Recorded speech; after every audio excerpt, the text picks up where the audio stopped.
Lately, the media mentioned Osama bin Laden as a Saudi citizen.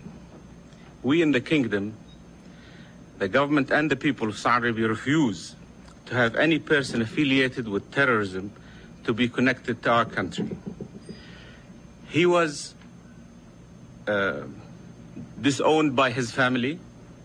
His citizenship was terminated a long time ago because of his terrorist activities. On this tragic occasion, we pay our condolences to the families of the victims, to the American people. However, we would like to attract the attention of the media that it is harmful to label all Muslims and Islam based on the act of one terrorist or a group of terrorists. Islam does not approve of terrorism, just as every other religion, whether it's Christianity or Judaism.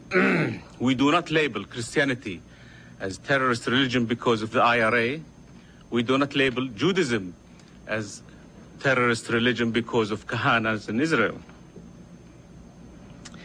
I would like also to assure you that if this case is proven beyond doubt, that the Kingdom of Saudi Arabia, the Arab people, the Muslim people will help to expose the identities of the perpetrators of this crime.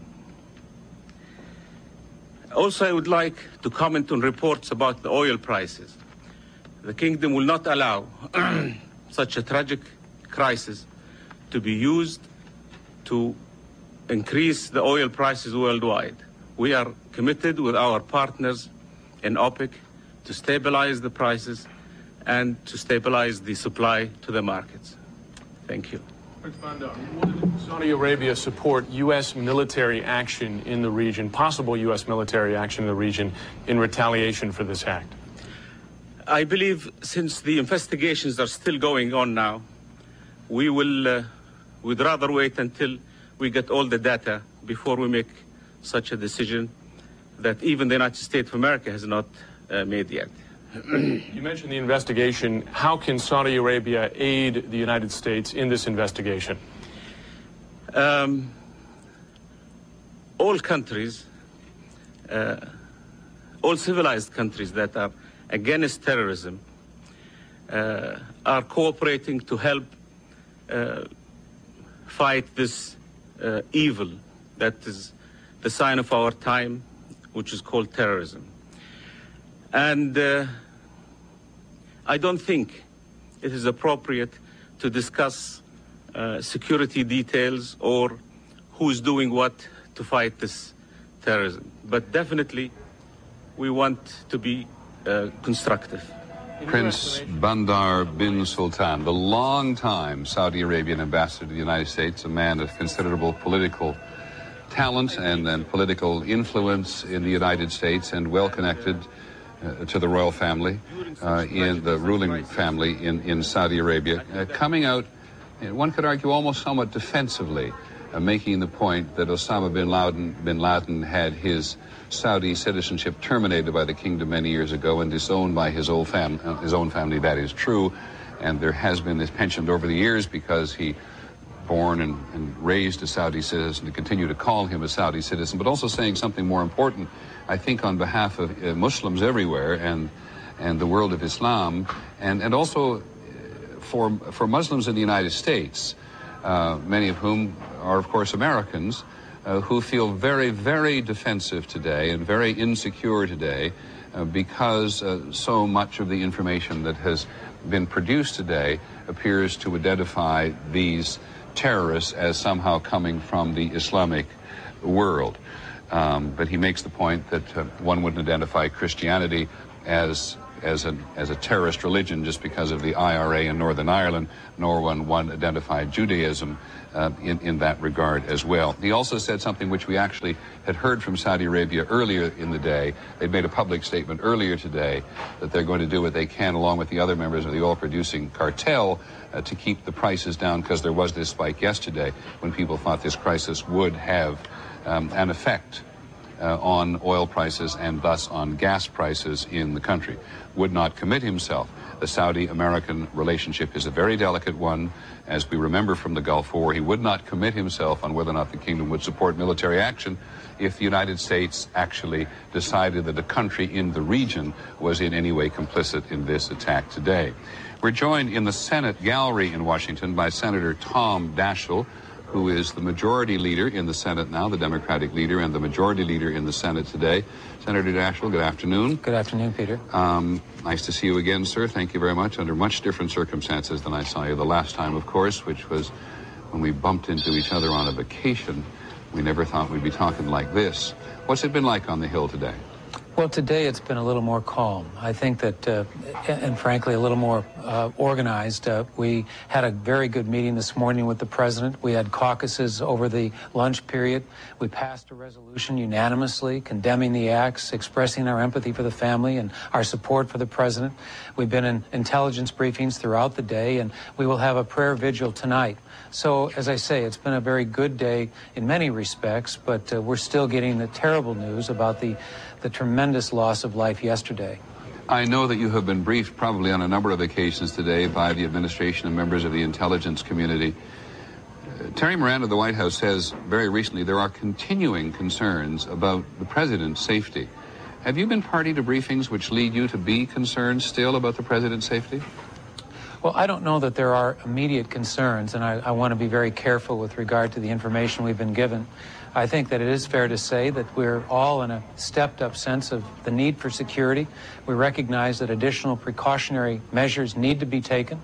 We realize that this may not be the last of the acts that are perpetrated, and so we need to be ready for whatever comes. That includes not only the president, but Congress and other very important officials in government. But clearly, I think the president is taking all necessary action to ensure that he's doing what must be done to be as secure as we can be. Do you think, do you and the other members of both the leadership or Congress in general feel vulnerable today? Well, I think there is a sense of vulnerability, not overly so. Clearly, that we're not nearly feeling as secure as we were just 48 hours ago. But the world must go on. We must do our work. We have a responsibility here. We also have a responsibility, I think, to set a tone and we're doing the very best as we attempt to meet our obligations in that regard. It is certainly apparent, I think, to people who've seen the activities of the Congress on television, a very obvious attempt to set a tone that the country is as is today. But I wonder how long it will take you to get to other business of the nation. Well, we're going to be turning to other business tomorrow, actually. The Commerce, State, Justice Appropriations Bill. We'll be taking up the Defense Appropriations or Authorization Bill next week. We'll be dealing with nominations before the end of the week. So the Senate agenda will go. I wonder, sir, and you're breaking up and coming back and forth, and again, I apologize for that. Can you still hear me? Yes, I can. Well, then let me just ask you again about tone, because one wonders at a moment like this whether or not what has happened to the nation as a whole will have an effect on the political nature of the Congress, which is a political partisan place as it is meant to be. But it's been getting tougher day by day on the questions of the president's leadership, on the questions of what's going to happen to the budget reserve, what should be done to keep the country away from recession. Do you think that this act against the country is going to change the tone of that in any way other than rhetorically? Well, I think we're determined, Peter, to change the tone more than just rhetorically. I think you saw it with the passage of the resolution today. We have pledged our support personally to the president in his efforts to accommodate all of the many, many challenges that we face. Obviously, this is a challenge, and you've put your finger on the real problem. We've had some very difficult times politically, but we must attempt in all ways possible to work together to show the unity that is required right now. I'm confident that at least for the foreseeable future that will be possible. Give us an example of something you think the country can look at in the next days and weeks which will back up the words you've just said.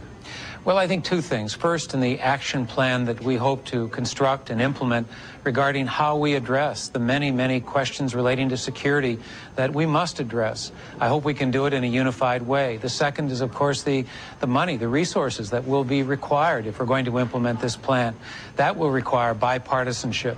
I think it also, with regard to the statements themselves, I don't think you're going to see a Democratic leader, or perhaps even a Democrat, express any criticism of the White House or the administration for the foreseeable future in an effort to go the extra mile to find ways with which to be cooperative. Do you believe that Americans will have to, in this new concerted effort to confront or defend against terrorism, will have to sacrifice any of their freedoms in the name of security? I'm afraid so. I don't know that we can possibly simply exist in the business as usual mindset that we had just 48 hours ago. We crossed a threshold yesterday that I doubt we will ever return to. My guess is we're going to be relegated to accepting limitations on freedom of movement unlike anything we've seen in perhaps our nation's history. So you really do believe, Senator Daschle, that the world has changed in the last 35, 36 hours? Fundamentally so. Thank you very much. Senator Tom Daschle, the Majority Leader in the Senate,